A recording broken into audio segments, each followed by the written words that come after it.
ताज्जुब होगा कि एक बहुत बड़ा बोर्ड सीबीएसई के अलावा, जिसको आप बहुत ही बड़ा बोर्ड मानते हैं, वो बोर्ड भी नेशनल बोर्ड के रूप में मानकों पर नोटिफाइड नहीं है, जिसके एडमिशन के लिए उनके विद्यालयों में धूम मची रहती है। हर शहर में हम भी जब कलेक्टर कमिश्नर थे तो सिफारिश आती थी कि आप फोन कर दीजिए एडमिशन की।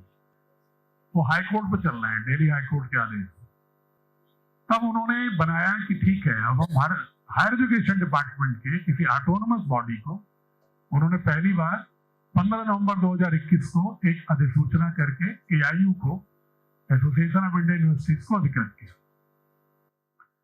हमने अप्लाई किया उस पर, हमारे कैरिकुलम को, सिलेबस को एनईपी के तहत, एनसीएफ के तहत पूरी जांच पड़ताल करने के बाद 8 महीने के बाद 8 महीने लगा उनको जांच पड़ताल करने में। एक एक सब्जेक्ट पर डिस्कशन किया उन्होंने, उनकी टीम ने, पैनल ने। इसके बाद उन्होंने एकमुश्त सारे नेशनल बोर्ड, स्टेट बोर्ड के समकक्ष भारतीय शिक्षा बोर्ड को घोषित कर दिया 3 अगस्त 2022। इसके बाद हमने उनसे कहा कि आपने तो घोषित कर दिया, हमको दे दिया, लेकिन राज्य सरकार के अधिकारी तो नहीं मानेंगे कि जब तक कि आप उनके चीफ सेक्रेटरी को पत्र न लिखो।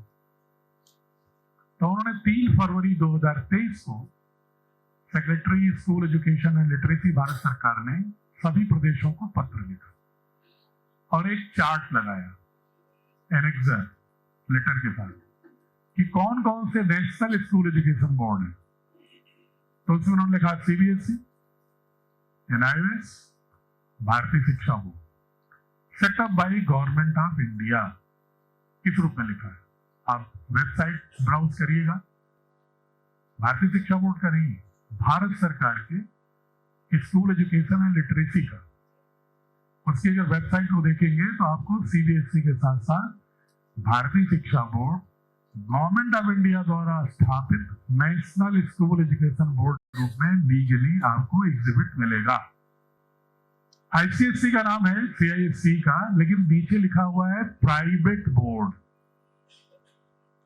और वो भी उन्हें इसलिए लिखना पड़ा कि दिल्ली हाईकोर्ट में पेंडिंग है। नोटिस दिया था भारत सरकार ने, वो हाईकोर्ट चली गई। तो ये इसकी लीगैलिटी। इसके बाद भी मुझे लगा कि हो सकता है कि जिले स्तर पर या पोर्टल में डालने के लिए, यूडाइस में डालने के लिए इतने अधिक आर्गन्स हैं भारत सरकार और राज्य सरकार में कि अगर राज्य सरकारों से भी अगर चिट्ठी नहीं जारी होगी तो उनके डिस्ट्रिक्ट लेवल ऑफिसर्स या जो पोर्टल देखने वाले लोग हैं वो कहेंगे भाई मेरे पास तो कोई आदेश नहीं, भारत सरकार का होगा। तो हमने फिर राज्यों से भी मिलकर चीफ सेक्रेटरी, चीफ मिनिस्टर से इनके आदेश जारी करे। आज की तारीख में भारतीय शिक्षा बोर्ड उत्तर प्रदेश में भी सीबीएसई के साथ साथ आपको दिखेगा नेशनल बोर्ड के रूप में, और इसलिए यह पूर्णतः लीगल बोर्ड है। पहले तो मैं इसलिए बताना चाह रहा था ताकि तब इसके बाद हम बाकी चर्चा करें। इस लीगैलिटी के बारे में किसी कोई कंफ्यूजन हो तो पूछ सकता है, जितना हमने भी बताया। या अगर फिर भी वेबसाइट देखिएगा भारत सरकार की या यूपी गवर्नमेंट का ही देख लीजिएगा लिस्ट ऑफ बोर्ड, अगर उसमें आपको कोई कंफ्यूजन होगा तो बाद में भी आप मेल करके, हमारा जो मेल है अभी सुनील आप सबको व्हाट्सएप कर देंगे, नोट करा देंगे। शिवनंदन जी हैं, बहुत सारे हमारे लोग हैं, चतुर्वेदी जी हैं, बताएंगे आप लोगों को। तो आप जो है उसमें उस मेल पर क्वेश्चन कर सकते हैं हमें। अगर अभी भी मान लो आपको लगे कि हम पूरा देख लें फिर क्वेश्चन करें तो वो भी कर सकते हैं। अब आते हैं कि हम भारतीय ज्ञान परंपरा का समन्वय कैसे कर रहे हैं। अगला जो हमारी चुनौती जो है, कहना तो बहुत आसान है कि भारतीय ज्ञान परंपरा का ब्लेंडिंग करना इजियर टू से, बट है बहुत चुनौती। हर डोमेन में, जैसे कुछ एक मैं बहुत ही सिंपल एग्जाम्पल बता रहा हूं, जैसे मान लीजिए लैंग्वेज की बात करते हैं, भाषा, तो किसी भी भाषा की बात करते हैं तो क्या हमारे शिक्षक को या हमारे बच्चों को ये बताया जाता है कि सबसे प्राचीनतम व्याकरण किस देश में किसने लिखा? कोई भी भाषा पढ़ा रहे हैं तो ये तो मालूम होना चाहिए ना कि भाषा का इतिहास क्या है, भाषा कैसे पैदा होती है, शब्द कैसे पैदा होते हैं, वर्ण कैसे आता है, वर्ण शब्द और वाक्य पद कैसे आते हैं, ये तो पहले फंडामेंटल क्लियर होना चाहिए। और इसका सबसे पहले किसने साइंस ऑफ लैंग्वेज किसने किया इवॉल्व, तो किसी पुस्तक में मिलता है आपको? पूछ रहा हूं मैं, मतलब मैं कोई उत्तर नहीं दे रहा हूं। किसी किताब में जब भी आप पढ़ते हैं हिंदी को या किसी में इंग्लिश में, तो आपको कहीं पर एक जिक्र आता है लैंग्वेजेस का? जी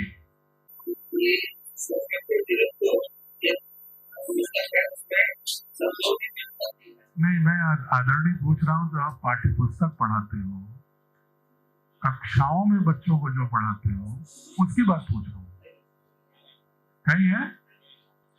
और अगर ये पढ़ा दोगे तो बच्चों को ये मालूम होगा कि अच्छा, भाषा का उद्भव, सुनियोजित उद्भव भारत में ही हुआ है। इससे तो यूरोपियंस के कान खड़े होंगे ना, तो भारत के बच्चों को हम क्यों पढ़ाना चाहेंगे कि भारत जो है भाषा के क्षेत्र में भी अग्रणी रहा है। पूरी दुनिया मानती है कि भाषा के व्याकरण का सबसे पहला ग्रंथ पाणिनि का अष्टाध्यायी है, और उन्होंने वर्ण और शब्द का उद्भव कैसे हुआ, तो बहुत ही वैज्ञानिक रूप से कहा है कि जब चेतन तत्व में ज्ञान तत्व का मिश्रण होता है, मतलब उनका कहना है, जो भारतीय संस्कृति मानती है कि हम कोई माइंड और बॉडी नहीं है, मूलतः हम क्या है? चेतना, चैतन्य ऊर्जा है। और जो चेतना के साथ कोई ज्ञान तत्व, हमारे कोई इंफॉर्मेशन अतिथि अगर आती है, तो उससे उन्होंने कहा 4 चरण पैदा होते हैं हमारे अंदर, परा, पश्यंती, मध्यमा, वैखरी। उन्होंने कहा कि सबसे पहले जब ज्ञान तत्व का मिश्रण होता है चेतन तत्व से, तो मन में कुछ व्यक्त करने की उत्कंठा होती है, और वो उत्कंठा मूल रूप से हमारे जो मूल ऊर्जा है, मूलाधार, उसमें परा रूप में, अदृश्य रूप में, संस्कार रूप में विद्यमान होती है, चेतना के रूप में। उसमें जब उसका सम्मिश्रण के बाद जो उत्कंठा होती है, तो फिर वो जो परा थी वो विजुलाइज होती है, पश्यंती होती है, और पश्यंत के बाद जब मध्यमा होती है, तो उसमें इमोशनल फ्लेवर आता है। और इसके बाद जो वाक अवयव है, दांत है, होंठ है, नाक है, ये जो ऑपरेटर्स है, इसको उन्होंने कहा ये साउंड ऑपरेटर्स।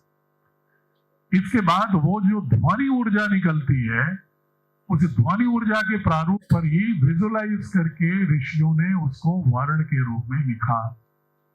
और वर्ण का जो संकुल है, तैत्तिरीय उपनिषद कहता है कि वर्ण का जो संकुल है वो शब्द होता है, शब्द का जो संकुल है वो पद होता है, और साहित्य वही है जिसमें लोगों का हित निहित हो, सहितः साहित्य,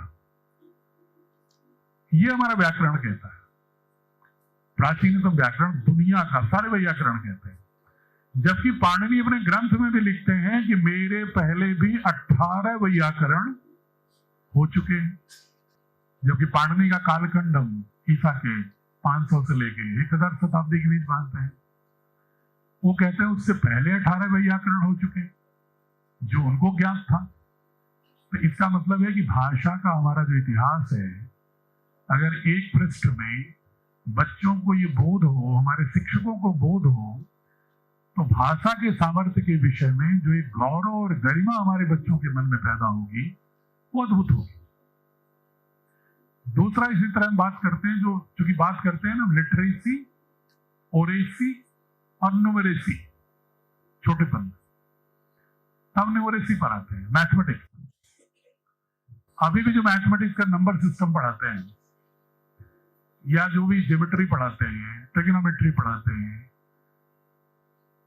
कैलकुलस पढ़ाते हैं, अलजेब्रा पढ़ाते हैं, डिफरेंशियल कैलकुलस पढ़ाते हैं, जो भी हम पढ़ाते हैं, ये सब इस तरह पढ़ाते हैं कि जैसे लगता है कि भारत में इसका कोई ज्ञान किसी को था ही नहीं। ये तो पाइथागोरस, यूक्लिड से शुरू होकर और आकर के फिर वर्तमान में जो मैथमेटिशियंस हैं यूरोप के, उन्हीं से हम ज्ञान को इंपोर्ट करते रहते, आयात करते रहते, हमें नहीं मालूम। यही तो इस रूप में तो पढ़ाते हैं। अगर हम किसी से पूछें कि ज्योमेट्री, फादर ऑफ ज्योमेट्री कौन है, तो अलग अलग उत्तर मिलते हैं। कुछ कहेंगे यूक्लिड है, कुछ कहेंगे थेल्स है, कुछ कहेंगे पाइथागोरस। लेकिन भारत का कोई आदमी नहीं दिखता, अरब का कोई आदमी नहीं दिखता उनकी किताबों में। जबकि इतिहास कहता है कि ज्ञात इतिहास है, मैं कोई कपोल कल्पित भावना पर नहीं, नैरेटिव नहीं बोल रहा, इतिहास इसका प्रमाण है। आप अगर पढ़िएगा इसको गहराई में, तो एक जगह है बाल्क, अफगानिस्तान चाइना बॉर्डर पर, आज अफगानिस्तान में। वहां की एक बहुत बड़ी मोनेस्ट्री थी पहले, बर्मीक उसका हेड ऑफ द प्रीस्ट था 8वीं-9वीं शताब्दी में। और वहां पर तमाम विद्वान, भारत की धरती के जितने ग्रंथों के, उपनिषदों से लेकर, गणित से लेकर, खगोल विज्ञान से लेकर, जैसे नालंदा तक्षशिला था, उस तरह का एक केंद्र था। अब्बासीद डायनेस्टी जो आती है 9वीं शताब्दी में, अल-मंसूर वहां तक आक्रमण करके ईरान पर आक्रमण कब्जा करता हुआ जब बाल्क पहुंचते हैं वो, तो अल-मंसूर बर्मीक को अपने साथ ले जाते हैं, क्योंकि वो ज्ञान के बारे में बहुत ही जिज्ञासु थे। अल-मंसूर उनको ले जाते हैं बगदाद, और इधर सिंध हिंद के जो राजा थे, वो स्फुट सिद्धांत का एक सिंधी अनुवाद था, सिंध हिंद, सिंध प्रांत, उसको अब्बासीद डायनेस्टी के अल-मंसूर को गिफ्ट देने जाते हैं ताकि हमारे और आक्रमण न करें। गिफ्ट में क्या देते हैं? मैथमेटिक्स की किताब ले जाते, और बगदाद में पूरे ही भारतीय गणित के सारे ही सूत्रों का, पुस्तकों का अनुवाद होता है। जब वो आक्रमण उनका आगे बढ़ता हुआ स्पेन के टोलसेडो जाता है, तो ज्ञान वहां बढ़ता है। फिर टोलसेडो से आगे यूरोप की ओर जाता है यात्रा। तो फिबोनाची जो मैथमेटिकल सीरीज के बारे में, आपने फिबोनाची के बारे में पढ़ा होगा, मैथमेटिक्स कितने लोग आए यहाँ पर पढ़े हैं? फिबोनाची सीरीज पढ़ा होगा। वो अपने संस्मरण में लिखता है, ये जो कुछ भी मैं कह रहा हूं, ये ज्ञान हमें भारत के गणितज्ञों से अरब के माध्यम से मिला, इसलिए मैं दोनों का ऋणी हूं। लेकिन हम अभी तक पढ़ते हैं कि ये यूरोप से है, ये हमारी यूरोपियन कॉलोनियलिटी है, क्योंकि हम एक लाइन आर्यभट्ट ने शून्य का आविष्कार किया, इसके अलावा भारतीय गणितज्ञों के बारे में अपने ग्रंथों में, टेक्स्ट बुक में कहीं चर्चा नहीं मिलती। और वो भी ये गलत साबित हो गया, शून्य का आविष्कार की बात तो उन्होंने नहीं किया, उससे पहले से था। उन्होंने तो किया पाई का, 3.3 पॉइंट तक पाई का मूल्यांकन किया था। तो आप देखिए, बौधायन, कात्यायन, आपस्तंभ, मानव, इन लोगों के जो गणित के सूत्र थे उनकी कोई चर्चा नहीं, आर्यभट्टी की कोई चर्चा नहीं, लीलावती की कोई चर्चा नहीं, स्फुट सिद्धांत की कोई चर्चा नहीं, नारायण पंडित की मैजिक स्क्वायर की चर्चा नहीं, केरला स्कूल ऑफ मैथमेटिक्स की चर्चा नहीं, रामानुजन की थ्योरम्स की कहीं चर्चा नहीं।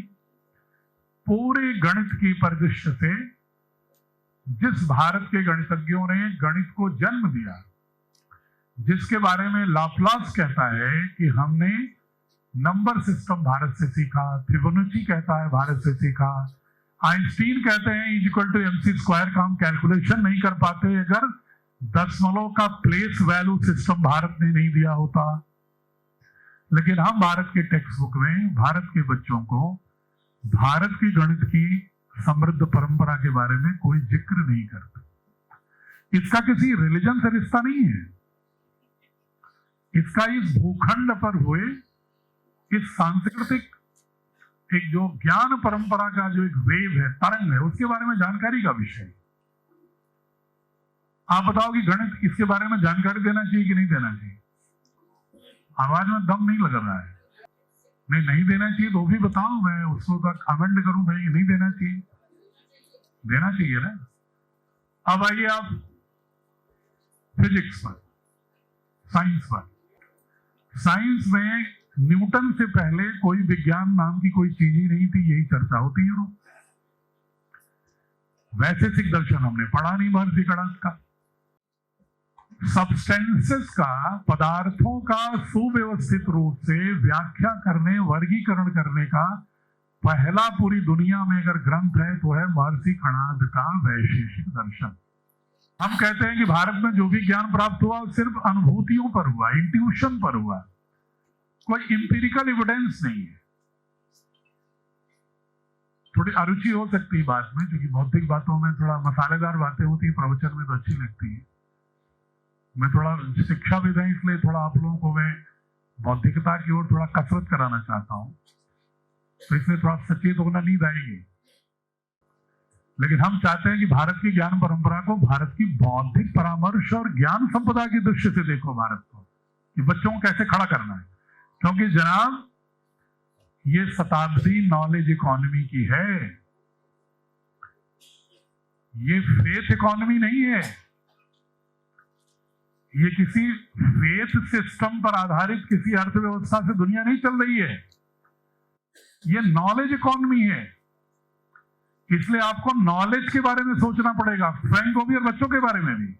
अगर बच्चा आने वाले समय में भारत में आज की चुनौतियों का सामना करने के लिए नॉलेज टेक्नोलॉजी क्रिएटर नहीं बनेगा तो भारत कभी भी बड़ा राष्ट्र, महान राष्ट्र नहीं हो सकता, नारों से नहीं होगा। सारे समूचे 150 करोड़ लोगों को खड़ा होना होगा। कहीं महर्षि गौतम का नाम सुना है क्या? उनकी न्याय दर्शन नहीं सुना, क्योंकि भारतीय ज्ञान परंपरा का लोप करना है, फैशन हो गया 1835 के बाद। मॉडर्न सिस्टम में उसको डाले ही नहीं, जबकि वो बार बार कहते हैं कि कोई जब संशय होता है तो व्यक्ति सत्य के अन्वेषण के लिए क्या मेथड अपनाएगा, इस पर मैं विस्तार से नहीं जाऊंगा क्योंकि वक्त लगेगा दर्शन को। लेकिन एक पंक्ति में बता रहा हूं कि जो आज रिसर्च मेथोडोलॉजी है ना, जितनी अगर आप रिसर्च करते हो, घर के बच्चे आपने किया हो, तो एक रिसर्च मेथोडोलॉजी पढ़ाई जाती है, वो सारी रिसर्च मेथोडोलॉजी आपके महर्षि गौतम के न्याय दर्शन में है, हूबहू वही है। मैं इसको प्रेजेंटेशन भी देता हूं आईटी और आईएम वगैरह के बच्चों के साथ। एग्जैक्टली शब्द बदले हैं, भाव 101% हुई, लेकिन उसको हम पढ़ाते ही नहीं। हम पढ़ा देंगे तो लगेगा कि भारत तो बुद्धिमान था, फिर हम कैसे उपभोक्ता होंगे। We have been reduced to become the consumer of Western philosophy, Western thoughts, Western products. पश्चिम के विचारों के, पश्चिम के टेक्नोलॉजी के, पश्चिम के विज्ञान के, पश्चिम के आचरण के, पश्चिम के रहन सहन के, पश्चिम के खान पान के और जीवन दृष्टि के हम उपभोक्ता मात्र रह गए, अपनी दृष्टि छोड़ दी। मेडिकल की बात कर ली, एनसीएफ क्या कहता है, कोई राष्ट्र कैसे मजबूत होगा जब समग्र रूप से पहले व्यक्ति तो स्वस्थ हो। तो स्वस्थ क्या जिम से होगा, फिर मसल से होगा। अब तो 20वीं शताब्दी में यूरोप भी कह रहा है फिजियोलॉजी के साथ साथ साइकोलॉजी भी ठीक होनी चाहिए, मेंटल हेल्थ भी होना चाहिए। लेकिन ये कहना शुरू किए हैं वो 20वीं शताब्दी। और एलोपैथिक मेडिसिन जो हैं, जो भी न्यू साइंस मेडिसिन हैं, उनकी मैं आलोचना नहीं कर रहा हूं, उनकी अपनी जरूरतें हैं, लेकिन वो आंशिक काम करते हैं। वो न्यूटोनियन मैकेनिक्स पर आधारित है कि आपके शरीर के बॉडी मसल्स को ठीक करते हैं और मॉलिक्यूलर पाथवे को ठीक करते हैं ताकि थोड़ा पाचन वाचन ठीक रहे, आप चलने फिरने लगो। मेंटल हेल्थ नहीं ठीक करता। लेकिन हमारी जो संस्कृति में क्या था स्वास्थ्य की परिभाषा, समदोष समाग्निश्च समधातु मलक्रिया प्रसन्न आत्मेन्द्रिय मना स्वस्थ विधीयते। आप स्वस्थ सभी होंगे जब इंद्रियां, मन और आत्मा भी प्रसन्न हो शरीर के साथ साथ, फिजियोलॉजिकल के साथ साथ साइकोलॉजिकली नहीं। 5 कोशों की बात करते हैं, अन्नमय कोश, प्राणमय कोश, मनोमय कोश, विज्ञानमय कोश, आनंदमय कोश। सब पर जब बात होगी, सबका परिष्करण होगा, तब व्यक्ति पूर्ण स्वस्थ होगा। आज जो घटनाएं होती है ना कि बड़े बड़े विद्वान लोग आईआईटी के काम करते हैं, जाके पुल बनाते हैं, ढह जाता है 2 महीने। बड़े बड़े विद्वान लोग वाइस चांसलर होते हैं, अपॉइंटमेंट में घूस लेने लगते हैं। बड़े बड़े विद्वान लोग कलेक्टर होते हैं, कमिश्नर होते हैं, नाली खड़ंजे तक वे कमीशन की बात करने लगते हैं। क्यों? इसलिए करते हैं कि हमारी दृष्टि एकांगी और दूषित है, हमारा मेंटल हेल्थ नहीं ठीक है। हम वेल्थ एक्युमुलेशन को मानते हैं कि शायद हम खुश तब होंगे जब अर्थ बहुत ज्यादा मेरे पास। ये ब्रह्म का उदाहरण है, ये पाश्चात्य की उदाहरण है, जो कहां से आई है? सो कॉल्ड लिबरल ह्यूमनिज्म, जिसका बच्चा हुआ कैपिटलिज्म और जिसका संसाधन हो गया मार्केट। हम बाजार से इतने गाइड हो रहे हैं कि हमारी आवश्यकताएं नहीं है, लेकिन बाजार हमारी आवश्यकताओं को पूर्ति करता है, तय करता है। जितने लोग बैठे हैं, अपनी समीक्षा करिएगा, क्या जितनी चीजों के प्रति हमारे मन में आकर्षण है, क्या वो हमारी मूलभूत आवश्यकता है? नहीं है। लेकिन बाजार उस आवश्यकताओं को हमें बार बार हमारी चेतना के एल्गोरिदम में इंटीग्रेट कर दिया। आपका नीड जो है ना, वो लग्जरी नीड हो, फंडामेंटल नीड नहीं है। ये कहां से आता है? कैपिटलिज्म से, मार्केट से। ये समझ विकसित करने के लिए भारत की ज्ञान परंपरा चाहिए।